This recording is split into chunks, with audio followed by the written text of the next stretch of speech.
সামনে আমাদের দোল উৎসবে রং খেলা, আমাদের পশু পাখির গায়ে যাতে রং না দেওয়া হয় সেই জন্য আমাদের প্রচার চলছে।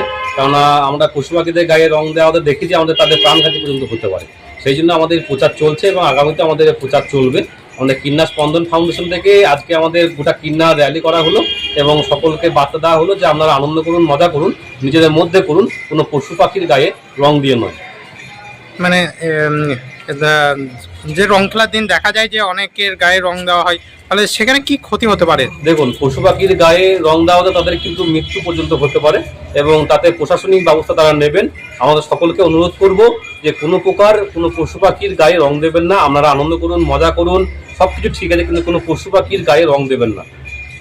এই প্রচার কি দোলের দিন পর্যন্ত চলবে? আমাদের প্রচার চলছে এবং আগামীতে আমাদের প্রচার চলবে। কিভাবে সচেতন করছেন? দেখুন, আমরা লিফলেট করেছি এবং কিছু ব্যানার প্লাকেট করিয়েছি এবং আমরা গোটা কিন্নার আমরা হেঁটে হেঁটে আমরা পদযাত্রা করলাম এবং প্রচার করলাম এবং আমাদের এই প্রচার দোল পর্যন্ত আমাদের প্রচার চলবে। যদি কেউ পশু পাখির গায়ে রং দেয় তাহলে কি ব্যবস্থা নেওয়া হবে? দেখুন, পশু পাখিদের গায়ে রং দেওয়াটা অপরাধ, সেটা প্রশাসনিক ব্যবস্থা নেবেন। প্রশাসন জানেন বিষয়টি? প্রশাসনকে জানানো হয়েছে, আমাদের আজকে এটি জানানো হয়েছে যে আমাদের র্যালি হবে, এবার কেউ যদি পশু পাখির গায়ে রং দেয় সেটা প্রশাসনিকভাবে আমরা জানাবো এবং প্রশাসন সেই ব্যবস্থা নেবে। আপনার নামও পড়েছে? আমার নাম রণদেব দাস, স্পন্দন ফাউন্ডেশন সম্পাদক। আমাদের সামনে দোল উৎসব, তাই কিন্নার স্পন্দন ফাউন্ডেশন থেকে একটা র্যালি বেরিয়েছে যে কোনো রকমভাবে কোনো পশু পাখির ওপর যেন রং লাগা হয়, কারণ এটা তাদের পক্ষে ক্ষতি করে। মানে কতদিন ধরে চলবে প্রচারটি? এই প্রচার আমাদের চলছে এবং আগামী কাল পর্যন্ত চলবে।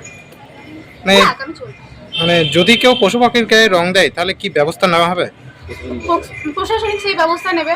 এবার প্রশাসনিককে আমাদের জানানো হয়েছে যে এরকম র্যালি বেরোবে স্পন্দন ফাউন্ডেশন থেকে, এবার কেউ যদি রং দেয় তখন সেটা প্রশাসনিক ব্যবস্থা নেবে। তোমার নামও পড়েছে? আমার নাম দিশা মেটে, আমি কিন্নার স্পন্দন ফাউন্ডেশনের একজন সদস্য। আমাদের